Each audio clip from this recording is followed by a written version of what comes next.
बिहार में करावेली बवाल, सहनी जी के माल बारी इतना कमाल। यूपिया बिहार में करावेली बवाल, सहनी जी के माल बारी इतना कमाल।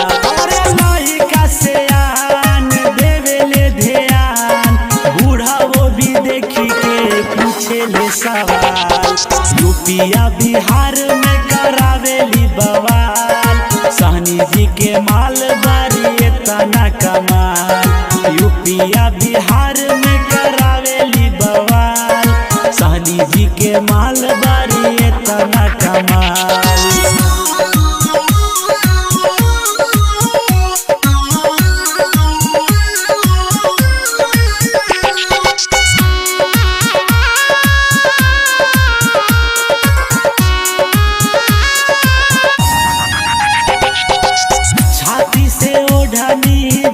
जब सरके दिलवा बेचारा मोरा हौले हौले धर के, लागे कि हो जाई कवनो घटना, भाया नजर हमरा रही रही फरके।